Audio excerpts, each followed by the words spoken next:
Est-ce que tout ce que je possède est à moi?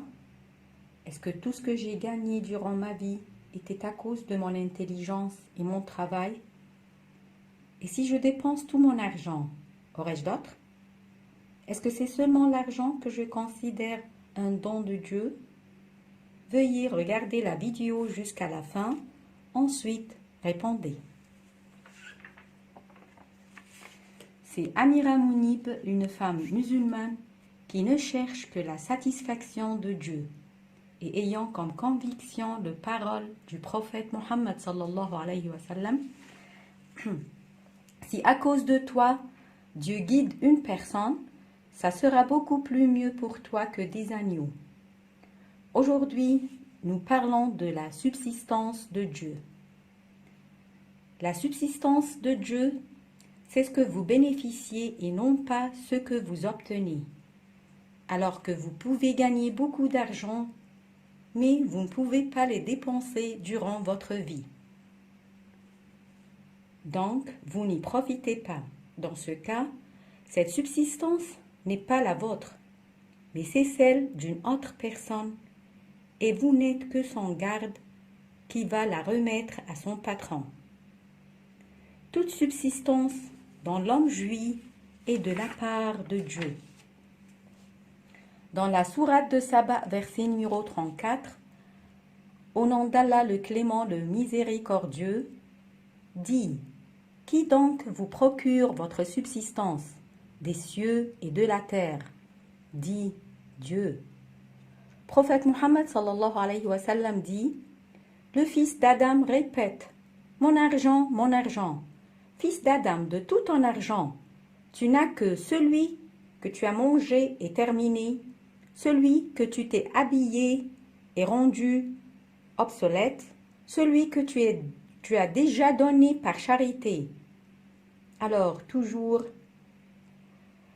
aie la conviction que si Dieu te fait perdre quelque chose que jamais tu as pensé perdre, Dieu te récompense par autre chose que jamais tu as pensé avoir. Et l'argent n'est qu'une partie de la subsistance de Dieu. Il y a aussi la santé, l'enfant, la sécurité, la nourriture et surtout la bénisse de Dieu en tout. Alors dis toujours merci Dieu. Dans sourate An-Nahl, verset numéro 18, au nom d'Allah, le clément, le miséricordieux, si vous cherchiez et énumériez les bienfaits d'Allah, vous ne sauriez en faire l'inventaire. En vérité, Allah est pardonneur et miséricordieux. Je prie Dieu, Tout-Puissant, de bénir nos maisons, notre santé, nos enfants, notre argent, notre temps et toute notre vie. Amin. Si vous aimez la vidéo, veuillez vous inscrire à la liste des spectateurs en cliquant sur le bouton subscribe et activer la cloche pour recevoir les nouvelles vidéos. Et s'il vous plaît, n'oubliez pas de cliquer sur le bouton like et partager avec les amis. Merci et à bientôt. Pourquoi être tolérant? Quelle est la récompense des gens tolérants? Et pourquoi est-ce qu'on présente un acte de charité et du bien à notre offensif? Veuillez voir la vidéo jusqu'à la fin, puis répondez. Aujourd'hui, nous parlons de la tolérance. Dans sourate Al-Imran, verset numéro 134, au nom d'Allah, le clément, le miséricordieux, qui dépense dans l'aisance et dans l'adversité, qui domine leur rage et pardonne à autrui, car Allah aime les bienfaisants. Le pardon est de ne pas offenser le même. La charité en tolérance consiste à confronter le mal avec le bien et à faire quelque chose d'inattendu de ta part à celui qui t'a offensé. Et pourquoi? Car le mal qu'il t'a fait a rendu Dieu à ton côté. Alors, ne mérite-t-il pas qu'on le remercie? En plus, il a rendu ta récompense de Dieu tout-puissant et tout généreux. Donc, il déserve le bien qu'on lui fait comme acte de gratitude. En même temps, Dieu nous pousse à lui faire le bien pour exciter son sentiment de gratitude et pour détacher de son cœur toute haine. Alors son cœur sera rempli par l'amour du bien et des paroles de Dieu. Dans Surat Yassine, Dieu nous a raconté l'histoire du village auquel Dieu a envoyé des messagers. Un seul homme parmi le peuple a cru aux paroles de Dieu. Il a voulu guider son peuple. Ce dernier l'a tué d'une façon terrible. Sa réaction envers son peuple m'a surpris. Voyons, lorsque Dieu l'a honoré en lui disant « Entre au paradis », sa réponse était « Ah, si seulement mon peuple savait !» Il n'a pas prié Dieu pour se venger et détruire ceux qui l'ont tué. Au contraire, il les a pardonnés et son âme a prié pour eux, souhaitant qu'ils sachent à propos du bien que Dieu lui a offert à cause de sa croyance en lui, pour que eux aussi croient à leur tour. Alors la bonne biographie qu'on a est la meilleure trait dont les gens se rappellent après la mort. Que Dieu soit satisfait de nous tous. Amin. Si vous aimez la vidéo, veuillez vous inscrire à la liste des spectateurs en cliquant sur le bouton subscribe et activer la cloche pour recevoir les nouvelles vidéos. Et s'il vous plaît, n'oubliez pas de cliquer sur le bouton like et partager avec les amis. Merci et à bientôt. Bonjour. L'adversité, l'hostilité et la vengeance sont-ils des comportements acquis ou font-ils partie de la nature humaine? Comment pouvons-nous espérer que Dieu nous pardonne et que nous ne pardonnons pas aux autres? Et comment faire le bien en ce sujet? Veuillez voir la vidéo jusqu'à la fin, ensuite répondez. Aujourd'hui, nous continuons avec notre sujet de la tolérance. Dans Surat Fussilat, verset numéro 34, au nom d'Allah, le clément, le miséricordieux, la bonne action et la mauvaise ne sont pas pareilles. Repousse le mal par ce qui est meilleur, et voilà que celui avec qui tu avais une animosité devient tel un ami chaleureux. Savez-vous l'histoire de Aïcha qui mérite la satisfaction de Dieu, la femme du prophète Mohammed sallallahu alayhi wa sallam et la fille de Abu Bakr Siddiq qui mérite la satisfaction de Dieu et qui est l'amie intime de notre prophète sallallahu alayhi wa sallam? Quand Aïcha est tombée victime d'une rumeur disant qu'elle est adultère, et nous savons que Dieu l'a innocentée dans le Coran, son père de son côté a puni le menteur qui s'appelle Mestah, et c'est celui qui a déclaré cette rumeur en le privant de toute aide et argent. Dieu a blâmé Abu Bakr dans Surat An-Nur, verset numéro 22, disant « Au nom d'Allah le clément, le miséricordieux, et que le détenteur de richesses et d'aisance parmi vous ne jure pas de ne plus faire des bons aux proches, aux pauvres et à ceux qui émigrent dans le sentier d'Allah, qu'il pardonne et absolve. N'aimez-vous pas qu'Allah vous pardonne et Allah est pardonneur et miséricordieux? » Abu Bakr Siddiq, à chaque fois qu'il entendait ce verset, il pleurait. Sachez que la tolérance vous rend majestueux et prestigieux, alors que la vengeance vous rend minimal en face de soi-même et d'autrui. Soyez majestueux et pardonnez. La haine, la vengeance et la violence représentent un comportement négatif. Dieu ne nous a pas créés pour traiter les autres avec ce comportement, mais pour les traiter bien, pour prendre le chemin qu'Allah aime. Toute l'humanité est programmée à suivre ce chemin. Et c'est pour cela que tu souffres quand tu commets un acte interdit par le bon Dieu, et tu jouis en faisant un acte ordonné de la part de Dieu. Tout être humain a un juge intérieur qui est sa conscience. Il a comme rôle de blâmer la personne lorsqu'elle fait le mal. Dieu a créé la conscience pour pousser la personne à prier Dieu de la pardonner. Alors rappelons-nous, la bonne biographie qu'on a est la meilleure trait dont les gens se rappellent après la mort. Que Dieu soit satisfait de nous tous. Amin.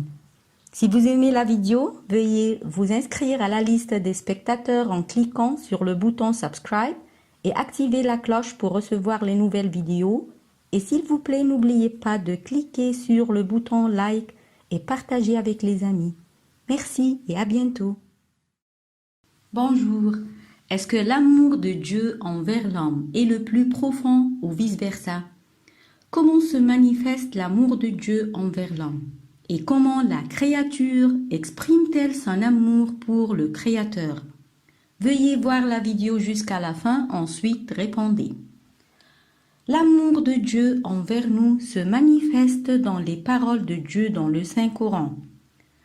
Dans Sourate Al-An'am, verset numéro 54, « Au nom d'Allah, le plus miséricordieux, le très miséricordieux, et lorsque viennent vers toi ceux qui croient à nos versets, dis, que la paix soit sur vous. Notre Seigneur s'est prescrit à lui-même la miséricorde. Et quiconque d'entre vous a fait un mal par ignorance et ensuite s'est repenti et s'est réformé, il est alors pardonneur et miséricordieux. Voilà notre Dieu le miséricordieux qui aime ses créatures. » Parmi les paroles de Cheikh Sha'rawi, il ne s'inquiète pas celui qui a un père. Alors, comment s'inquiète celui qui a Dieu? Et parmi les paroles du prophète Mohammed, bénédiction et salut soit sur lui, Dieu dit « Et s'il marche pour moi, je cours pour lui », désignant l'homme. Alors l'amour de Dieu envers l'homme est prédominant parce qu'il l'a créé de rien. Et il lui a établi un programme qui est le Saint-Coran, dont il a pris la responsabilité de tenir bien soin. En plus, Dieu nous a envoyé notre prophète Mohammed, bénédiction et salut soit sur lui. Celui-ci, à n'importe quel moment, on lui donne le choix entre deux choses, il choisit celle qui est plus facile. D'autre côté, l'amour de l'homme pour Dieu se manifeste quand ce premier repentit et retourne à Dieu, quand il lui remercie et se rappelle toujours de lui, quand il suit le programme que Dieu lui a établi, quand il soit bon envers autrui et aussi quand il prie pour Dieu. Prophète Mohammed, bénédiction et salut soit sur lui, dit « Mon bonheur est en prière ». Et ceci car la prière est considérée comme une rencontre entre l'amoureux et son amour. Mon prière à Dieu est de vous voir en bonne santé et en bonheur. Je vous aime tous. Si vous aimez la vidéo, veuillez vous inscrire à la liste des spectateurs en cliquant sur le bouton subscribe et activer la cloche pour recevoir les nouvelles vidéos. Et s'il vous plaît, n'oubliez pas de cliquer sur le bouton like et partager avec les amis. Merci et à bientôt. Bonjour. Qu'est-ce que c'est la patience? Pourquoi devons-nous être patients? Quelles sont les situations dans lesquelles nous devons avoir de la patience? Veuillez voir la vidéo jusqu'à la fin, ensuite répondez. Dans Sourate Fussilat, verset numéro 35, parlant du privilège dont jouissent ceux qui repoussent le mal par ce qui est meilleur, au nom d'Allah le plus miséricordieux, le très miséricordieux, mais n'est donné qu'à ceux qui endurent, et il n'est donné qu'aux possesseurs d'une grâce infinie. La patience est le chemin du paradis. Parmi les types de patience, il y a la patience à supporter les exigences de ton âme, la patience à la dureté de l'obéissance, la patience à la convoitise du péché et la patience aux calamités. Dieu a créé la convoitise, mais en lui créant un canal propre pour l'atteindre. Alors, il n'y a pas de privation dans l'islam. Citons quelques exemples. Dans le mariage, nous atteignons une convoitise, le désir sexuel. Dans le travail, nous atteignons une convoitise, le désir de gagner de l'argent. Ce sont des moyens légitimes. D'autre côté, il y a des moyens illégaux et l'homme doit choisir entre les deux types de moyens. L'homme croyant mange, se marie et gagne de l'argent. Mais tout acte qu'il commet suit le programme que Dieu lui a établi et il a besoin de la patience pour arriver à son but à la fin qui est le paradis. La même chose dans la vie, pour arriver à son but, il doit avoir de la patience. Par exemple, le médecin a besoin d'étudier durant plusieurs années pour être médecin. Dans Sourate Luqman, verset numéro 17, au nom d'Allah, le plus miséricordieux, le très miséricordieux, ô mon enfant, accomplis la salat, commande le convenable, interdit le blâmable et endure ce qui t'arrive avec patience. Telle est la résolution à prendre dans toute entreprise. Et dans Sourate Ashura, verset numéro 43, au nom d'Allah, le plus miséricordieux, le très miséricordieux, et celui qui endure et pardonne, cela en vérité fait partie des bonnes dispositions et de la résolution dans les affaires. Parmi ces prophètes qui ont été connus par leur patience, prophète Youssef et prophète Ayoub, ce dernier a eu de la patience, ce qui l'a aidé à supporter l'adversité de sa maladie. Dieu leur a récompensé par le paradis. Sachant que la calamité qui nous arrive est une bénédiction de Dieu, alors comment nous n'ayons pas de la patience pour la supporter? Parfois Allah Tout-Puissant inflige un désastre à un homme afin de le rapprocher. Et y a-t-il quelque chose de plus grand que la proximité de Dieu? Dieu, excusez-nous pour toute la douleur que nous n'avons pas supportée patiemment. Si vous aimez la vidéo, veuillez vous inscrire à la liste des spectateurs en cliquant sur le bouton Subscribe et activer la cloche pour recevoir les nouvelles vidéos. Et s'il vous plaît, n'oubliez pas de cliquer sur le bouton Like et partager avec les amis. Merci et à bientôt.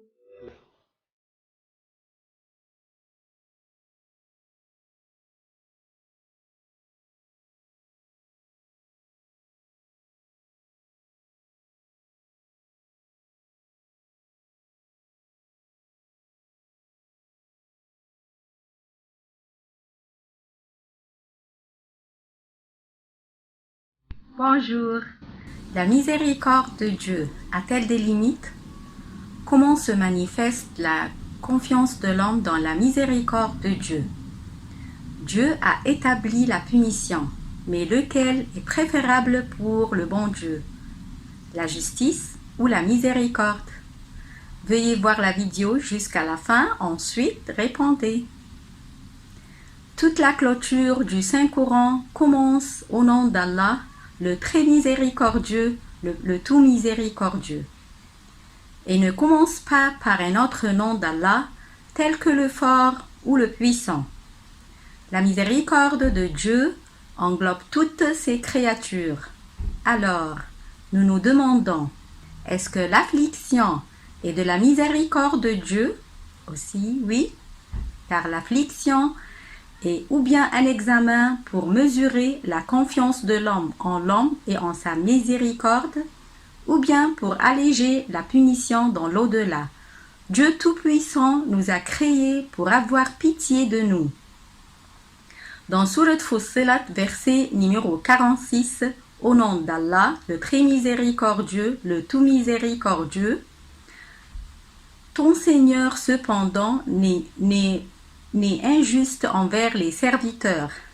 Parmi les paroles du Cheikh Sha'rawi, nous ne savons pas, après la miséricorde de Dieu, ce qui nous fait entrer au paradis.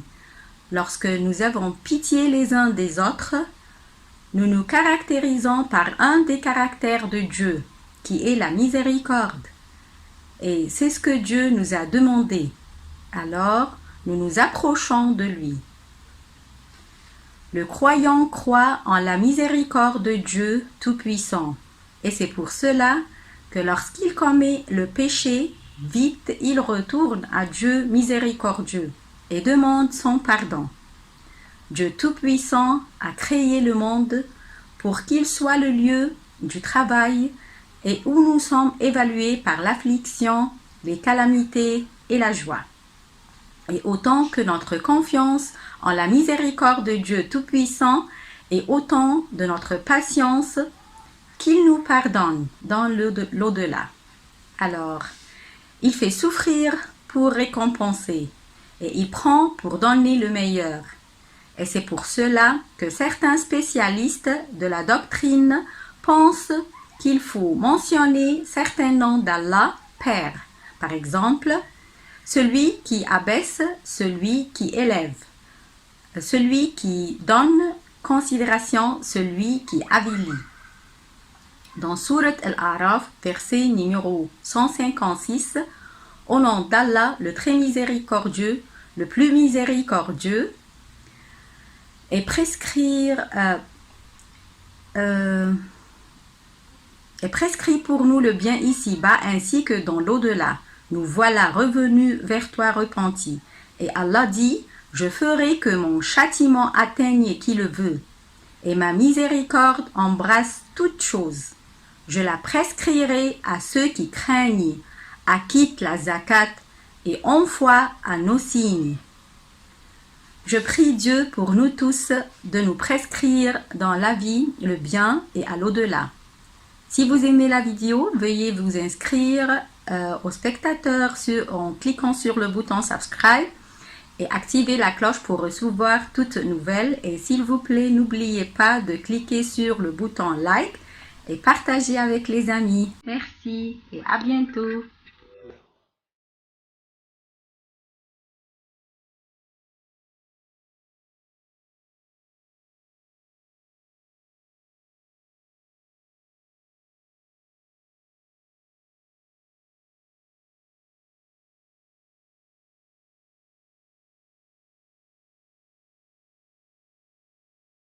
Bonjour. N'est-il pas de la miséricorde de Dieu qu'il crée de nous une seule nation croyante? Et si on est demandé d'avoir pitié les uns des autres, pourquoi alors Dieu nous a demandé de punir ceux qui commettent des crimes?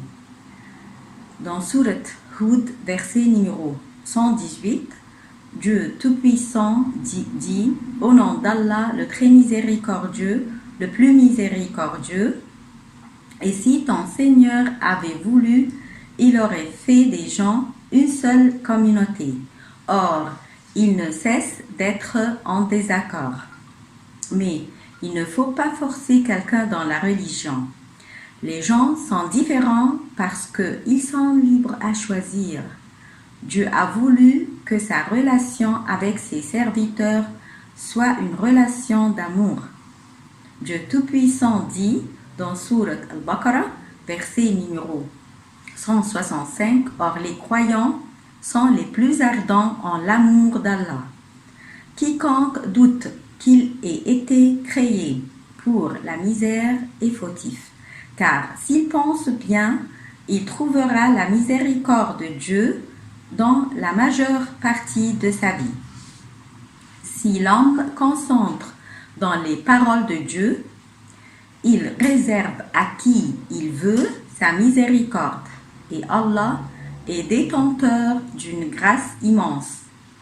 Alors, tout homme veut la miséricorde de Dieu, il la trouve. Et s'il veut connaître le plus large chemin pour atteindre Dieu, je lui dis que c'est le chemin de la miséricorde.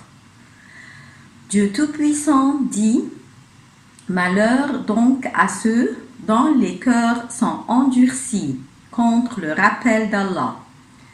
Et les plus loin d'Allah sont ceux qui possèdent un cœur endurci.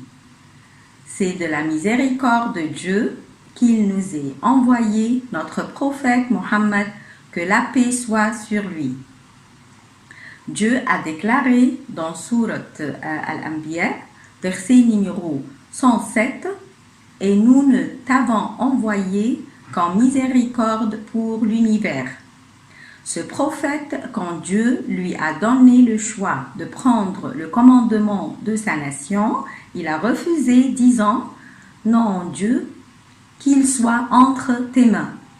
Vous êtes les plus miséricordieux. » Il a raison, car la miséricorde du frère n'est jamais égale à celle du Père. La miséricorde de Dieu ne change jamais avec le temps, comme celle du serviteur, ce qui montre la sagesse, la miséricorde et l'amour du prophète Mohammed, que la paix soit sur lui envers sa nation. Dans Sourate Al-Imran, verset numéro 159, au nom d'Allah, le plus miséricordieux, le très miséricordieux, c'est par quelque miséricorde de la part d'Allah que tu, désignant prophète Mohammed, as été si doux envers eux. Mais si tu étais rude, au cœur dur, ils se seraient enfuis de ton entourage. Pardonne-leur donc et implore pour eux le pardon et consulte-les à propos des affaires, puis une fois que tu t'es décidé, confie-toi donc à Allah. Allah aime en vérité ceux qui lui font confiance. En tant qu'enseignant, père ou dirigeant, vous devez rassembler les personnes autour de vous. Ce rassemblement ne vient pas qu'avec la miséricorde et la douceur. La justice est un grand degré de foi, mais la miséricorde est plus grande. Cette différence entre les deux est perceptible dans les paroles d'Allah, dans Sourate Fatir, verset numéro 45. Et si Allah s'en prenait aux gens pour ceux qui acquièrent, il ne laisserait à la surface aucun être vivant. On se demande alors pourquoi on punit les adultères et on coupe les mains du voleur et on tue ceux qui font l'acte du meurtre par intention. Ceci car l'application des frontières qui semblent dures est une pitié pour la société tout entière et non pas seulement pour l'individu, car elle empêche les crimes dans les sociétés. En plus, elle diminue la punition de l'individu à l'au-delà. Cela est l'ordonnement de Dieu et on doit obéir car lui seul, il connaît ce qui est meilleur pour ses serviteurs. Et je conclus disant les paroles du prophète Mohammed, que la paix soit sur lui. Les miséricordieux auront la miséricorde de Dieu, le plus miséricordieux. Merci et à bientôt.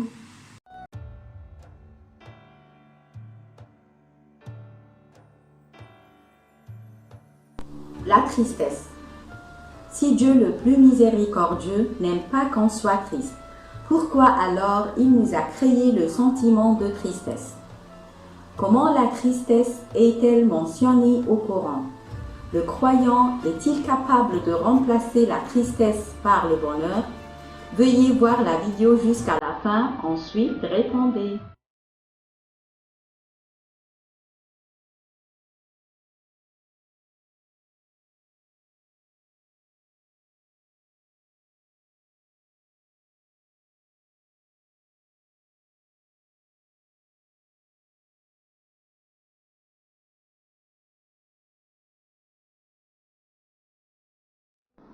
Si le croyant prie à Dieu beaucoup de lui pardonner, Dieu Tout-Puissant lui ouvrira une voie de sortie dans les chemins étroits, lui donnera la capacité de surmonter sa douleur et lui offrira d'innombrables subsistances. Le chagrin et l'inquiétude sont comme le virus qui affecte les organes humains, et si l'homme n'a pas d'immunité, il sera facilement attaqué. Mais l'intelligent croyant a confiance en Dieu, en ses capacités et sa miséricorde. Alors, il se patiente et attend sa récompense de Dieu. En plus, il regarde les malheurs des autres et se dit qu'il n'y a pas d'autre refuge que de prier Dieu de le sauver. En ce cas, sa tristesse et son inquiétude deviennent minimales. En plus, il remercie Dieu et prie-le de le fortifier avec la confiance en sa puissance et en sa capacité seule. Le vrai croyant n'aime pas faire fructifier son chagrin, dont le fruit se manifeste par le désespoir. Dieu Tout-Puissant dit, ce sont seulement les gens mécréants qui désespèrent de la miséricorde d'Allah. Sourate Youssef, verset numéro 87. Comment un croyant ait le désespoir en la miséricorde de Dieu Tout-Puissant? Quand il veut une chose, son commandement consiste à dire « sois et c'est ». Un vrai croyant vit par l'espoir, l'optimisme et la réconciliation avec soi-même. Si le croyant est attaqué par une calamité, sans son intervention, Dieu a certainement de la sagesse. Par conséquent, il remercie Dieu pour tous les jugements, tout en étant satisfait et certain de la sagesse de Dieu. Si toi tu es triste de perdre quelque chose qui te donne le bonheur, sois sûr que Dieu économise pour toi ce qui te donnera plus de bonheur. D'autre part, si tu te complains, Dieu te doublera le malheur. Notre Dieu ne veut pas qu'on soit roche ou pierre.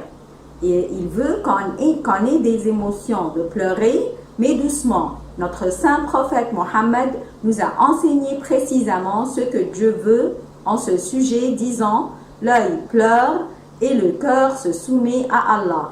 Il a relié la tristesse avec la soumission de Dieu, faisant un mélange positif d'émotions. Mon conseil à nous tous est de résister à la peine par la prière, par la demande du pardonnement de Dieu et par l'espoir en la miséricorde de Dieu. Merci et à bientôt.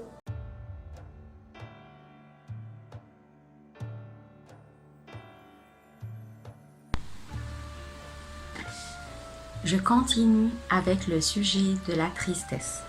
Comment le croyant surmonte-t-il sa tristesse, qui se réjouit par le chagrin du croyant? Comment le chagrin se transforme-t-il en dépression? Veuillez voir la vidéo, ensuite répondez.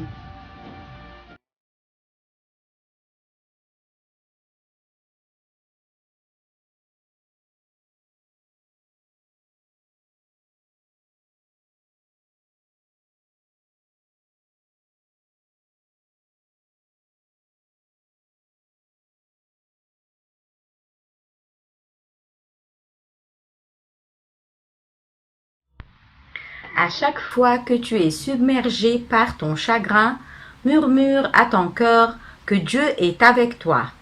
Dans Sourate At-Tawbah, verset numéro 40, Dieu Tout-Puissant dit « Si vous ne lui portez pas secours, Allah l'a déjà secouru. Lorsque ceux qui avaient mécru l'avaient banni deuxième de deux, quand ils étaient dans la grotte et qu'il disait à son compagnon « Ne t'afflige pas, car Allah est avec nous. » Allah fit alors descendre sur lui sa sérénité. Prophète Mohammed, paix et bénédiction d'Allah soit sur lui, dit ça à son compagnon Abu Bakr lorsqu'il fut attristé et inquiet. Cette déclaration nous montre que lorsque l'être humain est certain que Dieu est son soutien, alors Dieu renforce son cœur par la tranquillité et la stabilité.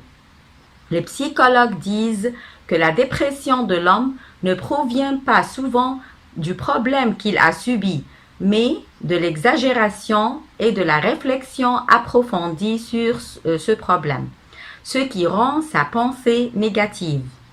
Si tu dépends sur Dieu croyant à ces paroles qui disent « Celui qui compte sur Dieu, il le suffit », pourquoi alors s'inquiéter si Dieu nous arrange le tout? D'autre part, les croyants doivent céder en question de calamité. Notre saint prophète Mohammed nous dit « Le croyant est pour un autre comme l'immeuble, se soutient mutuellement. » Ainsi, en parlant du droit des croyants les uns sur les autres, il dit « Le croyant a le droit auprès de son frère, ce dernier lui doit assurer la nourriture pour qu'il n'ait pas faim, de cacher son défaut, de le libérer de son angoisse et une fois il est mort, il le remplace dans sa famille. Parmi les paroles du prophète Mohammed, bénédiction et salut soit sur lui, quiconque enlèvera du croyant une douleur matérielle, Dieu lui retirera une douleur le jour de la résurrection. Et quiconque soulagera le besoin d'une personne, Allah allégera ses besoins dans le monde et à l'au-delà. Voici comment une vraie société est construite. Si nous disons que la tristesse est mentionnée dans le Saint-Coran ou bien à la forme négative ou bien sous forme d'interdiction, c'est parce qu'elle affaiblit le cœur et la volonté. Rien ne réjouit le diable plus que la tristesse du croyant. C'est pourquoi le prophète Mohammed, paix et bénédiction d'Allah soit sur lui, a dit je cherche refuge auprès d'Allah contre l'insouciance et la tristesse. Et je termine mon discours par une phrase qui m'a beaucoup plu.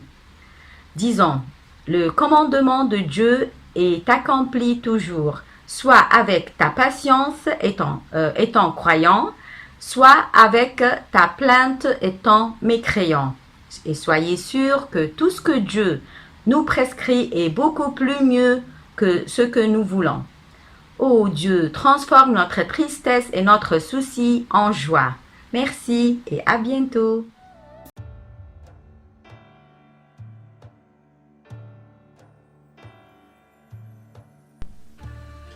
Pourquoi Dieu a-t-il interdit l'injustice? L'injustice est-elle interdite uniquement contre les croyants? Pourquoi les prédécesseurs ont-ils cherché refuge contre l'injustice? Veuillez voir la vidéo, ensuite répondez.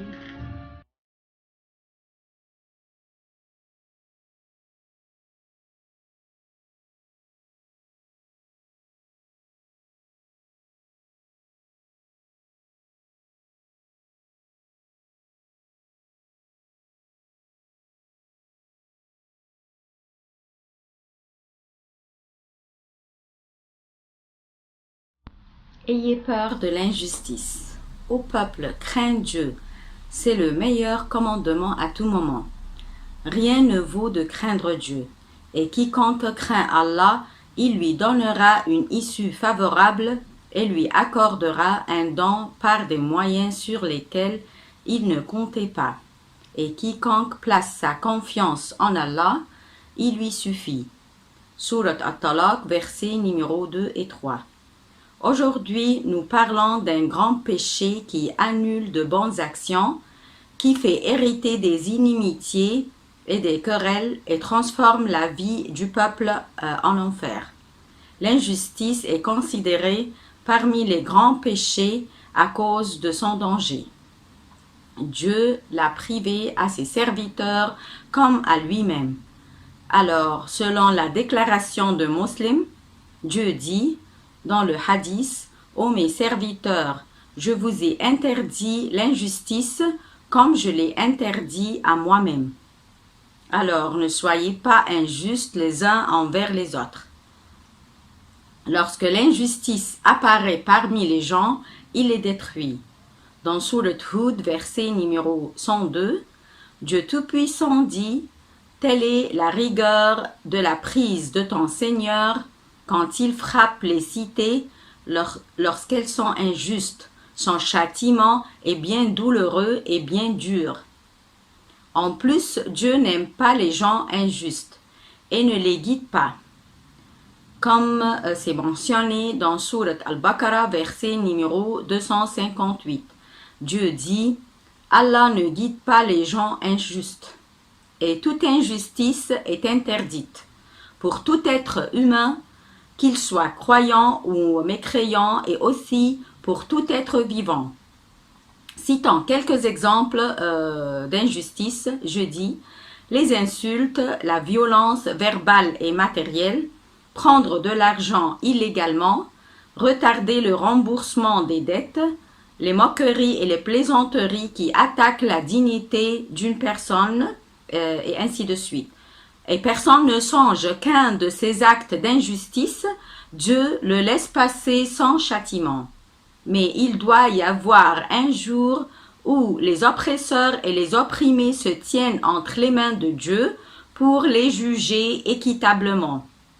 Dans Sourate Al-Ma'idah, verset numéro 8, Dieu Tout-Puissant dit « Ô les croyants, soyez stricts dans vos devoirs envers Allah et soyez des témoins équitables.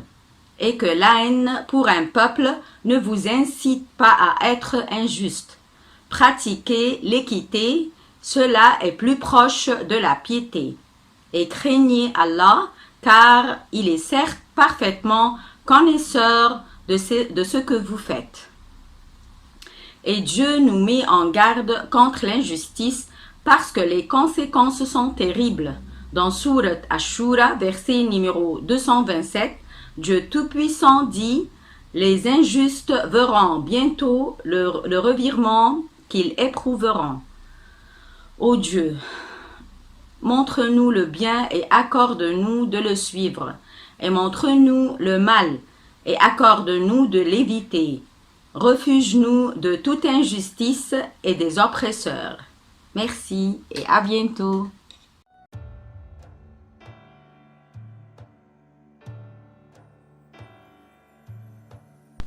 Quels sont les avantages de la lecture du Saint-Coran? Quel cadeau reçoit le croyant en lisant le Coran? Est-ce que le fait d'exploiter quelque temps à lire le Coran vous fait perdre du temps? Veuillez voir la vidéo jusqu'à la fin, ensuite répondez.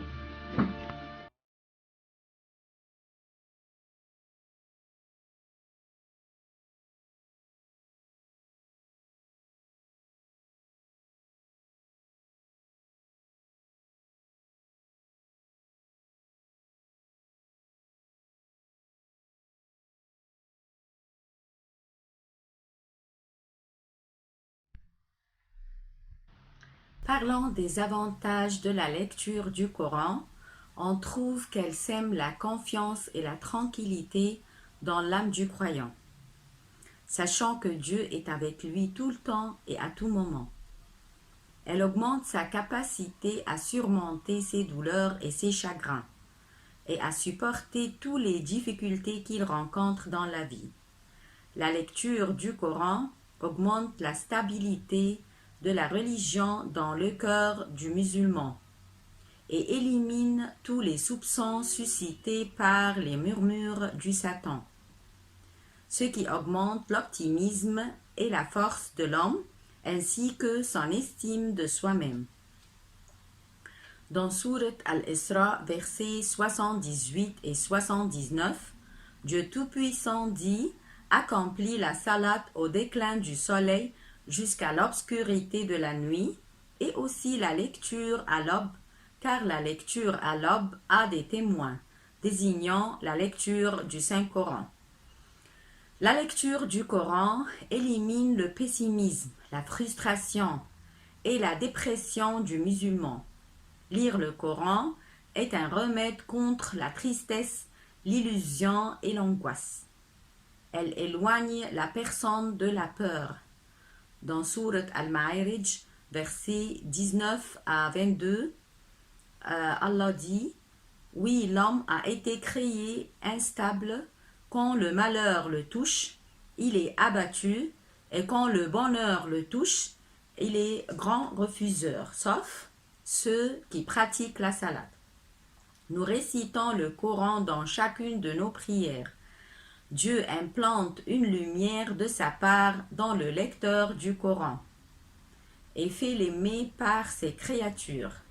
Notre prophète Mohammed, paix et bénédiction d'Allah sur lui, dit « Récitez le Saint-Coran, il est une lumière pour vous sur la terre et rappel pour vous dans le ciel. » Il dit aussi « Celui qui lit une lettre du livre saint de Dieu a un bien.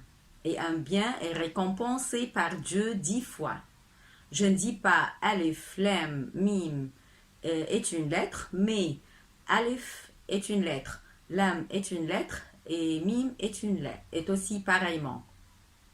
Ce qui montre la grande récompense que reçoit le lecteur du Coran. Un des prédécesseurs dit « Lorsque la vie devient étroite, où je me sens épuisé, je lis des pages du Saint-Coran.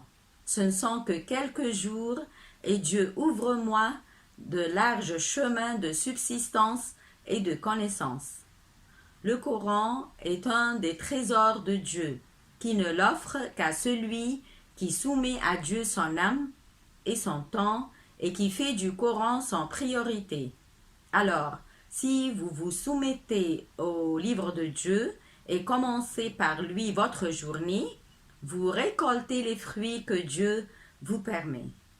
Et vous serez honoré par une abondance dans le temps, car les minutes du jour dans lequel tu commences par le Coran se calculent différemment. Enfin, je vous commande le Coran chaque jour. Ne quittez pas le Coran. Surmontez la paresse, les désirs de l'âme, les murmures de diable et les soucis de la vie. Merci et à bientôt.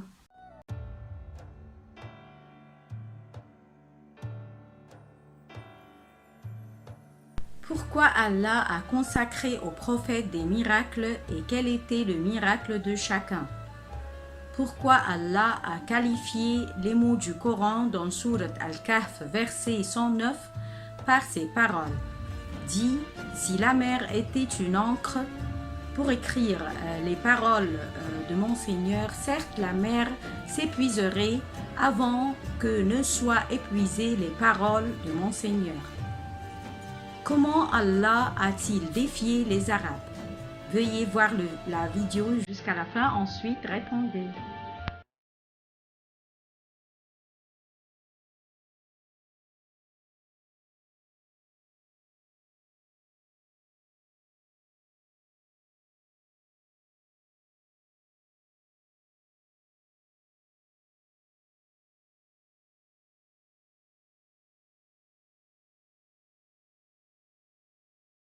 Allah a consacré à ses prophètes des miracles qui les distinguent des autres créateurs et a éprouvé la vérité de leurs prophéties. Exemple, prophète Ibrahim, le feu où il était jeté pour être brûlé par son peuple était froid et paisible sur lui.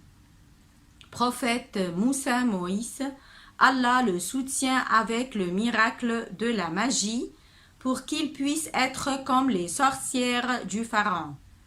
Prophète Jésus a été soutenu par Allah avec de nombreux miracles.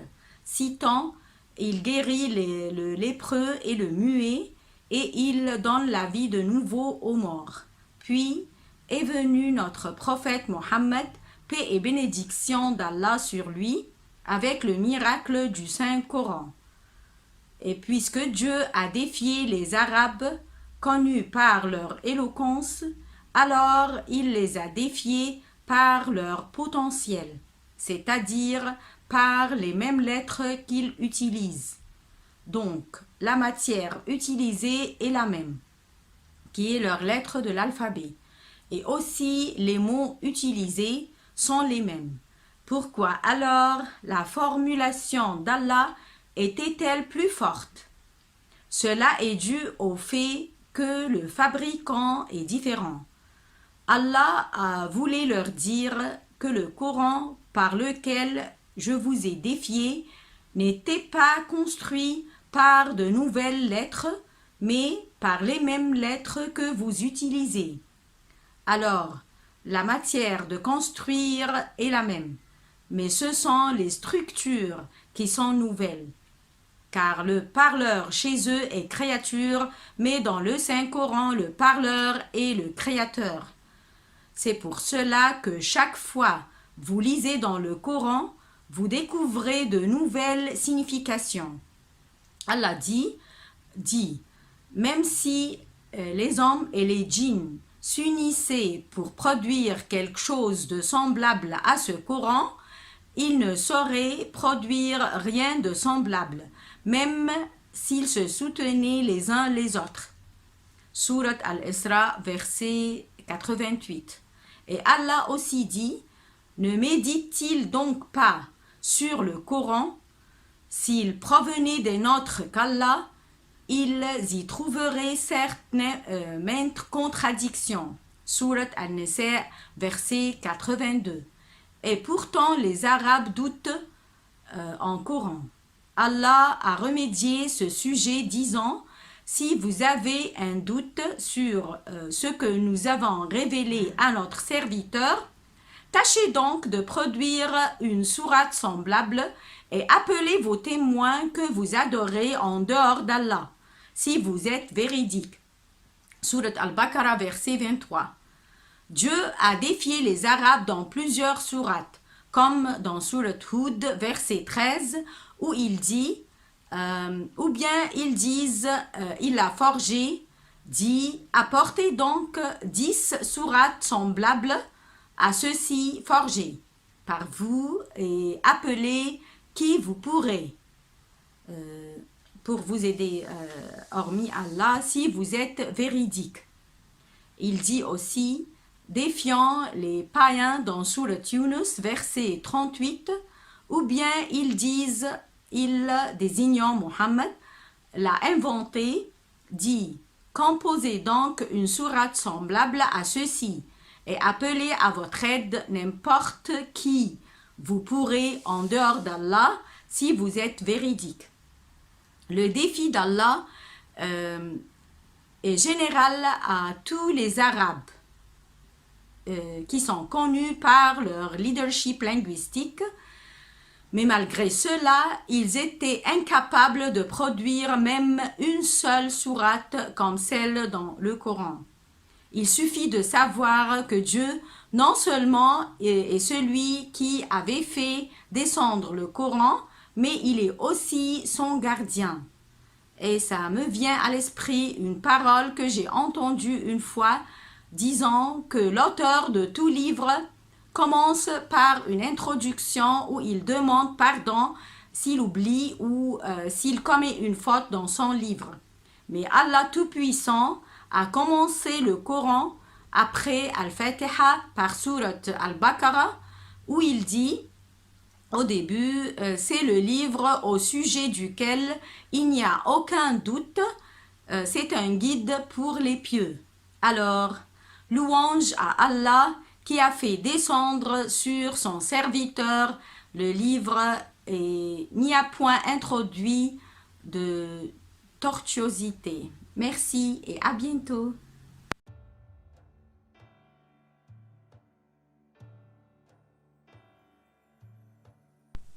Quelle est l'importance de la lumière dans la vie de l'être humain? Pourquoi Allah est-il la lumière du ciel et de la terre? Comment l'homme peut-il citer une partie de la lumière divine? Veuillez voir la vidéo jusqu'à la fin, ensuite répondez.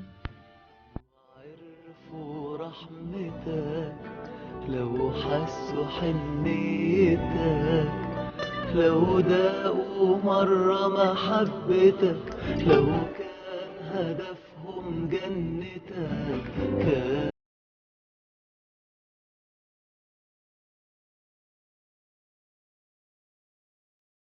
Dans Surat An-Nur, verset 35, Allah est la lumière des cieux et de la terre. Sa lumière est semblable à une niche où se trouve une lampe. La lampe est dans un cristal et celui-ci ressemble à un astre de grand éclat. Son combustible vient d'un arbre béni, un olivier ni oriental ni occidental, dont l'huile semble éclairer sans même que le feu la touche. Lumière sur lumière, Allah guide vers sa lumière qui il veut. Allah propose aux hommes des paraboles et Allah est omniscient. Allah est la lumière des cieux et de la terre, c'est-à-dire il les éclaire par leurs moyens, comme le soleil, la lune et les étoiles qui brillent dans l'obscurité afin que l'homme ne se sente pas effrayé ou perdu. Dieu nous a donné une lumière sensorielle comme moyen de nous amener à la lumière morale. Lorsque le soleil s'élève, nous éteignons la lampe ou la bougie que nous avons allumée pendant la nuit. Ceci car la lumière de Dieu qui se présente par le soleil est suffisante. La même chose, la lumière divine est aussi assez de point de vue moral. C'est comme si Allah Tout-Puissant veut nous dire que lorsqu'il initie un jugement afin de régler le mouvement dans la vie, jamais vous vous opposez à ce jugement par un autre de votre part. Allah nous donne l'exemple de la niche avec tout ce qu'elle contient pour simplifier l'idée, et ce n'est qu'un simple exemple. Est-ce qu'une pièce avec une telle lampe dans une telle niche soit-elle sombre? Les experts en religion disent que si Allah a empêché sa lumière au peuple du paradis, il ne ressentirait pas le bonheur du paradis. Ce jour-là, il y aura des visages resplendissants qui regarderont leur Seigneur. Sourate Al-Qiyamah, versets 22-23. De même, si Allah a apparu avec sa lumière au peuple du feu, il oublierait la souffrance qu'il subissait. Alors tout bonheur est en voyant le visage d'Allah, tandis que l'enfer est quand Allah bloque sa lumière. Quant au peuple du monde, il voit la lumière d'Allah dans son messager, paix et bénédiction d'Allah soit sur lui, et dans le Saint-Coran. Celui qu'Allah prive de lumière n'a aucune lumière. Sourate An-Nur, verset 40. Alors, si le serviteur obéit à son Dieu, Dieu éclairera son monde. Par contre, s'il ne lui obéit pas, Dieu opprimera son monde. L'obscurité est généralement quelque chose d'effrayant pour l'homme. Alors, le palais des ténèbres est comme une tombe par manque de vision en elle. Mais quand on l'éclaire, la peur disparaît. C'est le cas du cœur quand il trouve Allah. Il s'éclaire, c'est-à-dire il se libère de la peur et des illusions. Tel est le cas de l'homme optimiste qui voit le bien en tout parce qu'il vient d'Allah. Par contre, l'homme pessimiste voit le tout obscur, triste et mal. Allah nous a appris de prier pour qu'il nous guide à la meilleure chose à faire et au meilleur chemin à prendre. Allah nous a enseigné sur la langue de son messager de dire cette prière. Ô Dieu, fais la lumière dans mon cœur, dans ma vision, dans mon ouïe, fais la lumière à ma droite, à ma gauche, devant moi et derrière moi. Fais la lumière dans mon âme, la plus grande lumière, et fais de moi une lumière. Amen. Merci et à bientôt.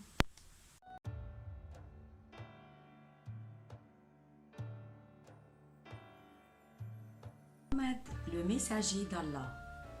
Comment Dieu Tout-Puissant a honoré son messager? Pourquoi avons-nous dans le messager d'Allah un bon exemple?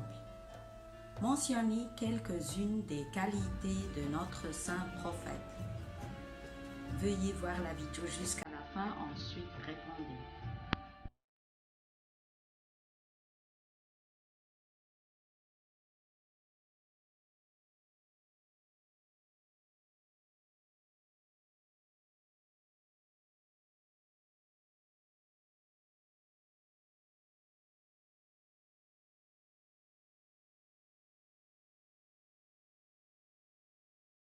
En effet, vous avez dans le messager d'Allah un excellent modèle pour quiconque espère en Allah et au jour dernier et invoque Allah fréquemment.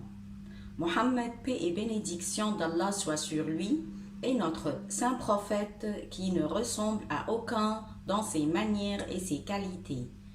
Il est unique par comparaison des majestés.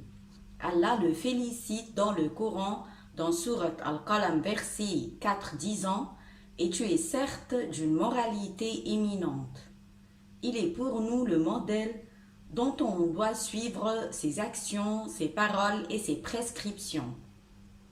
Il était éloquent, il exprime de grandes significations en quelques mots courts. Je vous offre quelques-unes des paroles du prophète Mohammed, paix et bénédiction d'Allah soit sur lui, soit pour découvrir un côté de sa majesté, soit pour découvrir quelques valeurs et principes dont l'humanité a toujours besoin. Il a dit, « Gardez Dieu, il vous garde. Gardez-le, vous le trouverez à votre côté. Et sachez que si la nation se réunit pour vous faire du bien, elle ne vous fera que le bien que Dieu vous a inscrit. Et si la nation se réunit pour vous faire du mal, elle ne vous fera que le mal que Dieu vous a inscrit. » De même, il a dit, « Ce qui est permis est clair ainsi que ce qui est interdit. » Et il y a beaucoup de soupçons entre les deux que plusieurs gens ne savent pas. Celui qui craint les soupçons sauvera sa religion et sa réputation, et quiconque tombe dans les soupçons sera tombé dans l'interdit. Il a aussi dit, « Aucun d'entre vous n'est véritable croyant tant qu'il n'aime pas à son frère ce qu'il aime à lui-même. » Et maintenant, voici quelques-unes des qualités du prophète, la paix soit sur lui. La maîtrise de soi dans la colère. Dans l'incursion d'Uhud, le prophète a été blessé grièvement dans son visage. Malgré cela, il a dit, « Dieu pardonne mon peuple, ils ne savent pas. » Le pardon. Aïcha a dit, « Jamais le prophète était dans une situation de choisir entre deux choses et il ne choisissait pas le plus facile, sauf si c'était un péché. Et jamais il se vengea pour lui-même que lorsque la sainteté d'Allah est violée. » La générosité. Un jour, un homme lui a demandé le costume qu'il portait. Alors, il est entré dans sa maison, il l'a enlevé, puis sorti le costume dans sa main et lui a donné. Quoi que je dis qualifiant notre prophète ne sera pas suffisant, mais il me suffit de conclure mes paroles par ceux d'Allah dans Sourate Al-Ahzab, verset 56. Certes, Allah et ses anges prient sur le prophète. Ô vous qui croyez, priez sur lui et adressez vos salutations. Merci et à bientôt.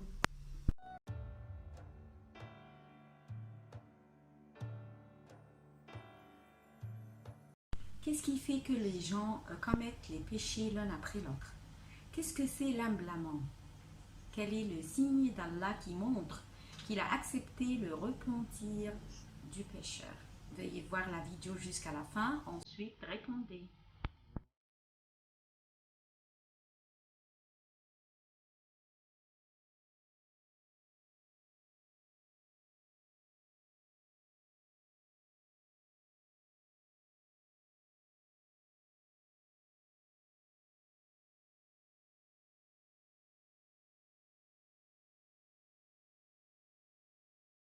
Dans Sourate As-Saf, versets 10 et 11, « Ô vous qui avez cru, vous indiquerai-je une commerce qui vous sauvera d'un châtiment douloureux? Vous croyez en Allah et en son messager, et vous combattez avec vos biens et vos personnes dans le chemin d'Allah, et cela vous est bien meilleur si vous saviez. » Les gens commettent des péchés et continuent de le faire en raison de ne pas invoquer la punition dans l'au-delà. Et nous constatons également que la continence dans l'obéissance à Allah est aussi le résultat de ne pas invoquer la récompense pour elle qui est le paradis.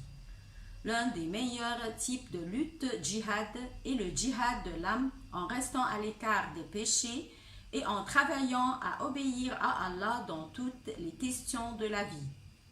Allah a créé l'homme et connaît sa faiblesse, mais car il est le plus miséricordieux, il ouvre la porte du repentir pour les pécheurs et de ses serviteurs. Donc la vie mondaine est considérée pour l'homme comme un accord d'affaires, soit pour être un gagnant par l'obéissance à Allah ou pour être perdu par sa désobéissance. Le verset 70 de Sourate Al-Furqan nous montre l'étiquette de traiter avec Allah après sa désobéissance, disant: sauf celui qui se repent, croit et accomplit une bonne œuvre, ceux-là Allah changera leurs mauvaises actions en bonnes, et Allah est pardonneur et miséricordieux. Comme le dit notre saint prophète, la paix soit sur lui, chaque fils d'Adam a tort et le meilleur des deux pécheurs est repentant. Dans son livre saint, Allah a juré au nom de l'âme blâmant, ce qui signifie un homme qui commet le péché et invoque bientôt en lui-même la punition et la récompense. Alors il s'empresse à pardonner à Allah et n'insiste pas sur l'arrogance de continuer avec le péché. La discipline essentielle à suivre après le péché est d'avouer la culpabilité et ne pas la minimiser, parce que cela amène l'homme à commettre les grands péchés. Après avoir reconnu la culpabilité vient la rapidité de retourner à Allah et de se repentir et de ne pas répéter le péché et d'augmenter son obéissance, et Allah est sincèrement repentant, il change ses péchés en bonnes actions. Un des signes d'acceptation du repentir qu'Allah offre à ses serviteurs est de transformer le plaisir du péché en amertume, en remords profond, faciliter le culte, le sentiment de plaisir d'être proche d'Allah, la peur et la prudence extrême contre l'abandon du culte et contre les péchés. Un des signes de l'acceptation du repentir est de ne pas sous-estimer et minimiser le péché. Dieu Tout-Puissant promet à ses serviteurs son pardon. Dans Sourate Az-Zumur, verset 53, Allah dit: dis, ô mes serviteurs qui avez commis des excès à votre propre détriment, ne désespérez pas de la miséricorde d'Allah, car Allah pardonne tous les péchés. Oui, c'est lui le pardonneur, le très miséricordieux. Il est clair de ce qui précède la grande différence entre le cœur d'un croyant qui est rassuré par Allah, qui ressent le plaisir de la foi et de la proximité du Tout-Puissant, et éfié de la récompense à la fin, et le musulman, le témoin, et la foi n'est pas entrée dans son cœur. Si nous regardons l'état de la nation maintenant, nous saurons que malgré l'existence de l'argent, elle est faible en raison de la faiblesse de la foi en Allah, sa capacité, son équité et sa miséricorde. Avec notre retour à la foi sincère, la nation revient à sa force et à sa fierté. Seigneur, ne laisse pas dévier nos cœurs après que tu nous as guidés, et accorde-nous ta miséricorde. C'est toi, certes, le grand donateur. Merci et à bientôt.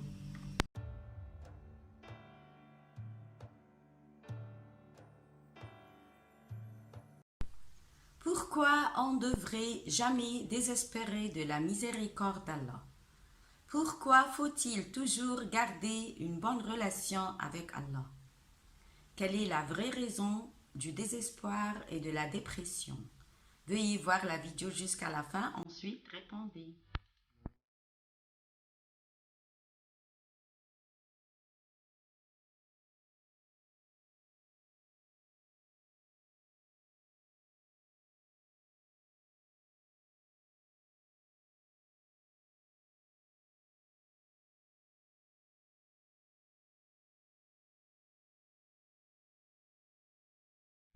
Quand le prophète Jacob avait le cœur rempli de chagrin, il se tourna vers Allah et le Coran nous dit qu'il supplia Allah de lui apporter un soulagement, comme le montre le Coran dans Sourate Yusuf, verset 86.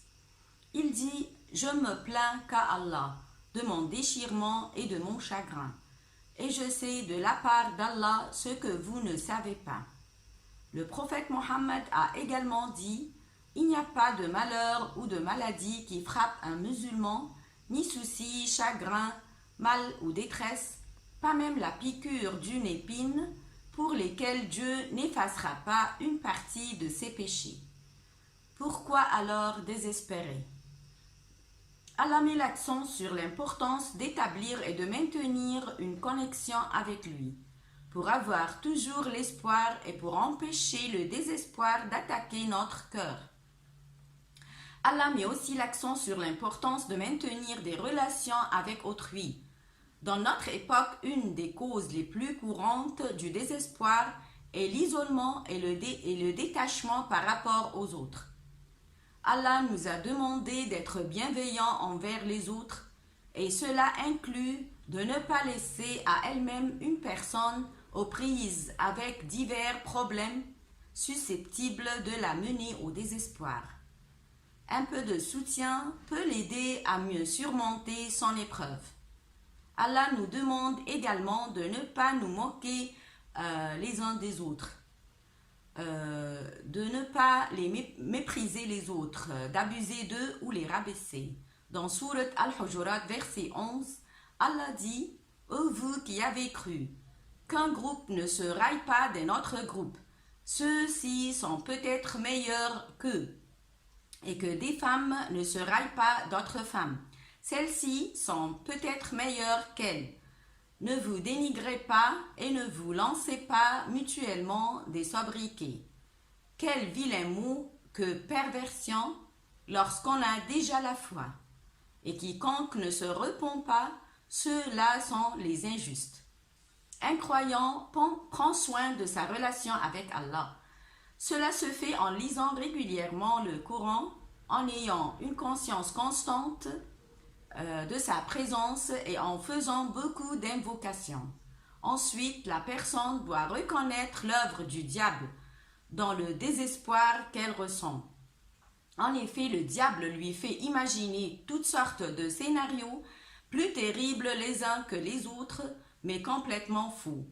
Si nous gardons à l'esprit qu'Allah a le contrôle sur toutes choses et qu'il souhaite nous voir entrer au paradis, cela nous aidera à laisser nos chagrins et nos soucis derrière nous.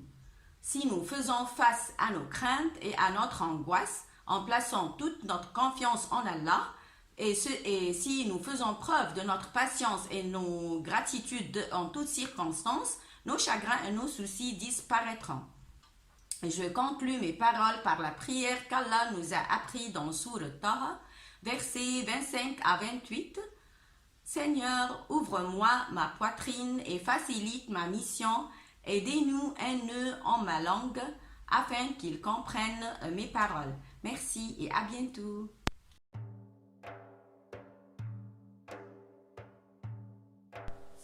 Comment avoir confiance en Allah?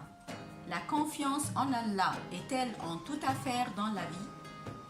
Qu'est-ce que signifie la phrase « Je confie mon sort à Allah » ? Veuillez voir la vidéo jusqu'à la fin, ensuite répondez.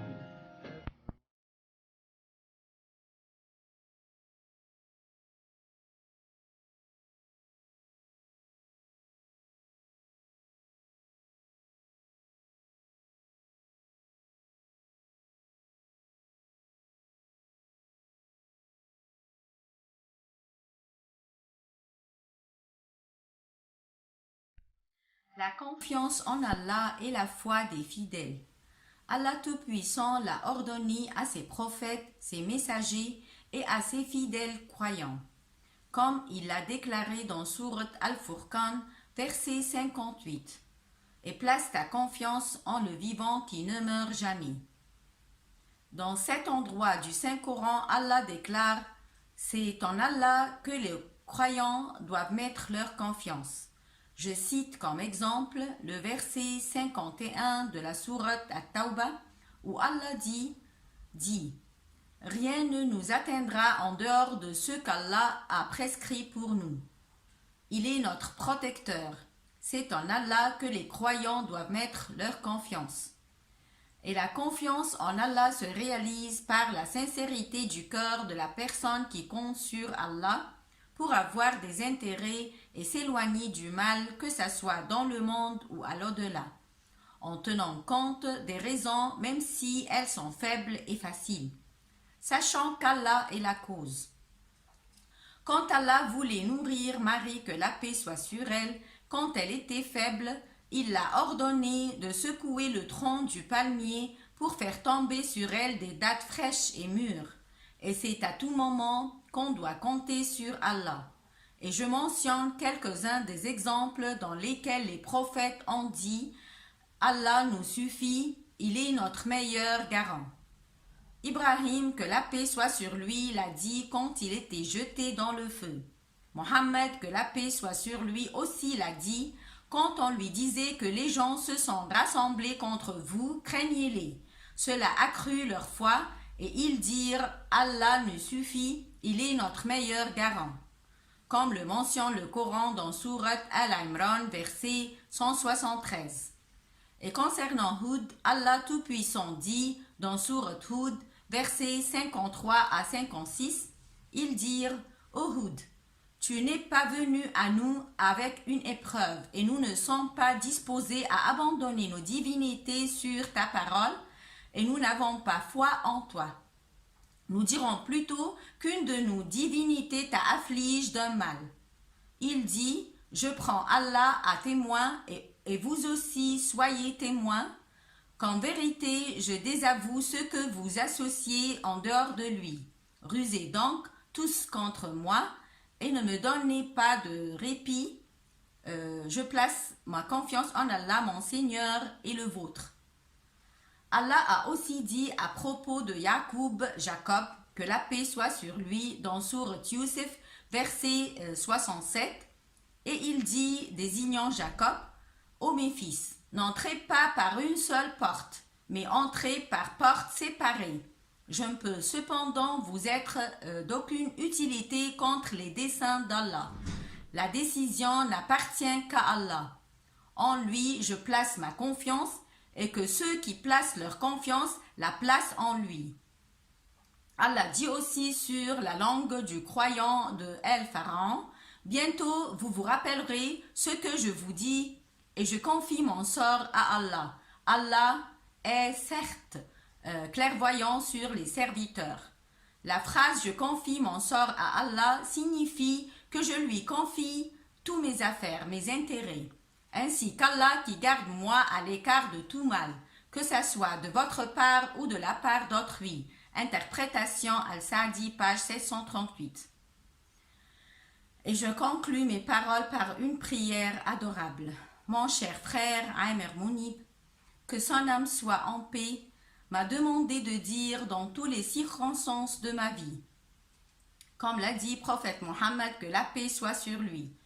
Allah nous suffit, il est notre meilleur garant. Merci et à bientôt.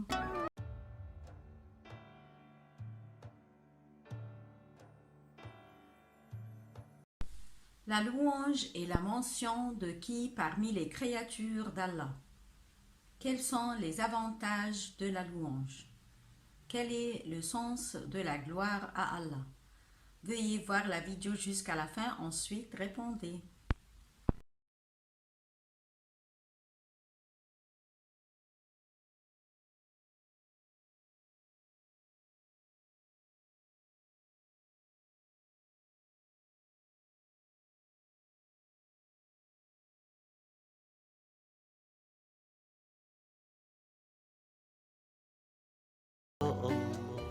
Le mot louange signifie l'écart d'Allah de toutes les carences et sa caractérisation par la perfection.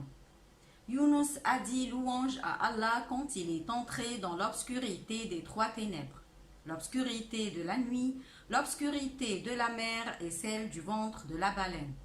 Dans Sourate As-Saffat, versets 143-144, Allah dit « S'il n'avait pas été parmi ceux qui glorifient Allah, il serait demeuré dans son ventre jusqu'au jour où l'on sera ressuscité, désignant le ventre de la baleine. » Yunus, que la paix soit sur lui, est le seul qui est entré et sorti du ventre d'une baleine, car il a déclaré « Pas de divinité à part toi, pureté à toi, j'ai été vraiment du nombre des injustes. » Moïse a demandé à Allah de faire de son frère Haroun son ministre pour l'aider à mentionner Allah et à le louer. Il a dit « Et assigne-moi un assistant de ma famille, Haroun, mon frère, accrois par lui ma force et associe-le à ma mission afin que nous te glorifions beaucoup. » Tous les gens ont besoin d'Allah, mais il y a ceux qui ont recours à lui et ceux qui sont inconscients. Prophète Mohammed, que la paix soit sur lui, a dit « Si vous demandez une chose, demandez-la d'Allah, et si vous exigez une aide, que ça soit l'aide d'Allah. » La louange et la mention de toutes les créatures, Allah Tout-Puissant dit dans Sourate An-Nur, verset 41, « N'as-tu pas vu qu'Allah est glorifié par tous ceux qui sont dans les ciels et la terre, ainsi que par les oiseaux déployant leurs ailes? Chacun, certes, a appris sa façon de l'adorer et de le glorifier. Allah sait parfaitement ce qu'ils font. » Si vous songez à la parole d'Allah, vous constaterez que la louange est la mention du peuple du paradis. Allah dit dans Sourate Yunus, verset 10, « Là, leur invocation sera « Gloire à toi, ô Allah » et leur salutation « Salam, paix ». Et la fin de leur invocation « Louange à Allah, Seigneur de l'univers ». Il est donc clair que pour nous que la louange est une grande chose.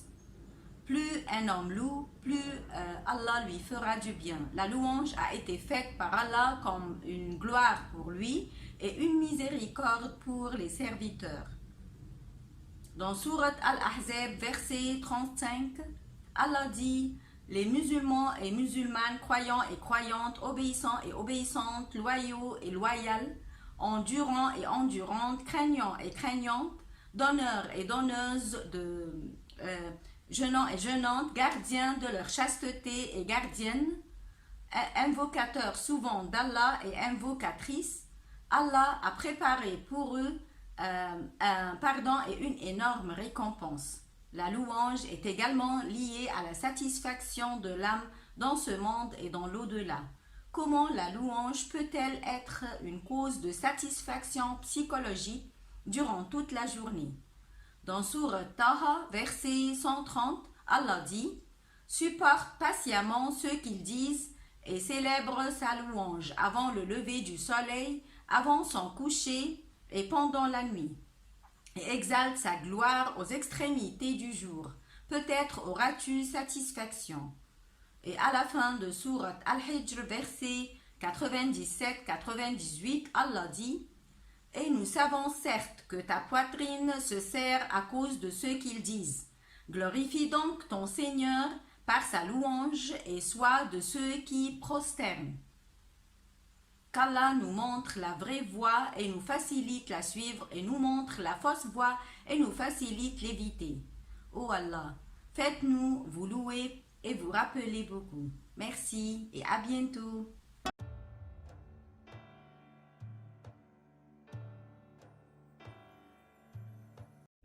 Le mot affliction signifie-t-il nécessairement le mal? Pourquoi Allah nous afflige-t-il? Qui sont les gens patients? Veuillez voir la vidéo jusqu'à la fin, ensuite répondez. عرفوا رحمتك لو حسوا حنيتك لو داقوا مرة محبتك لو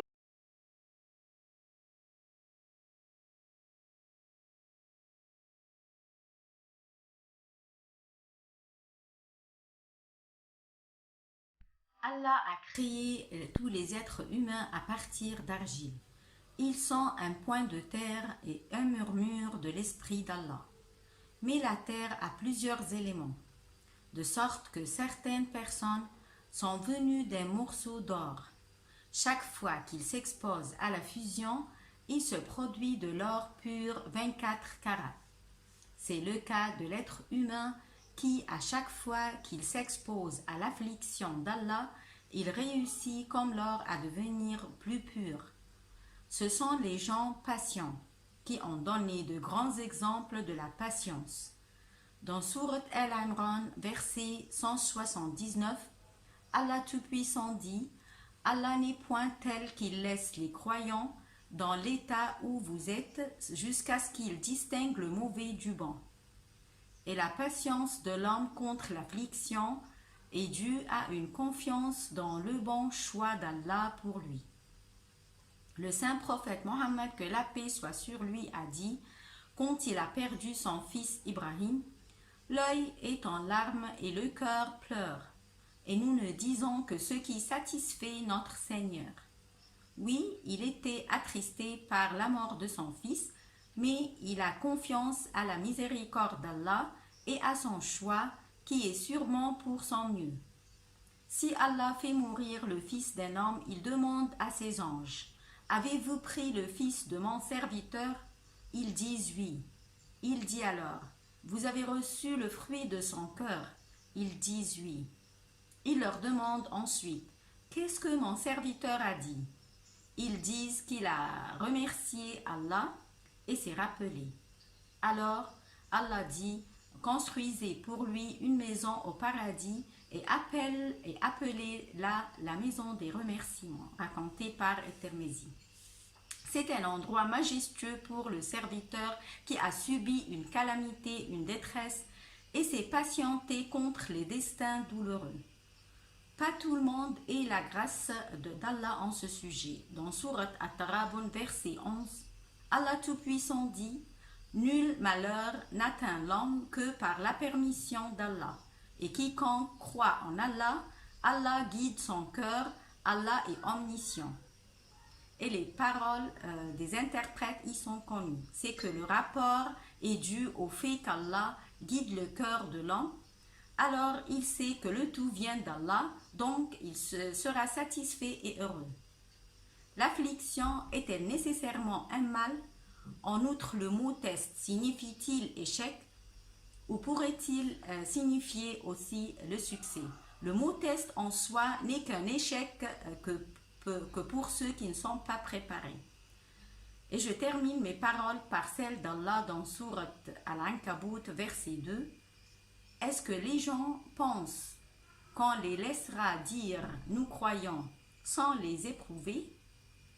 Par conséquent, si Allah afflige quelqu'un par le mal, il doit se patienter. Et s'il l'afflige par le bien, il doit remercier. Merci Allah pour toutes choses. Merci et à bientôt.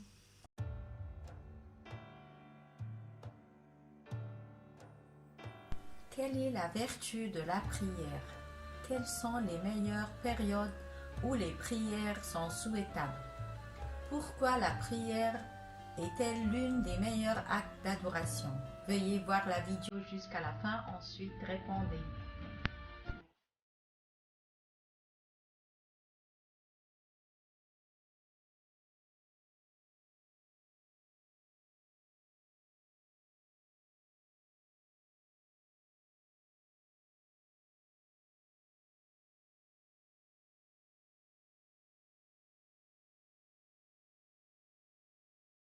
La prière est considérée comme l'obéissance et le respect des ordres d'Allah Tout-Puissant.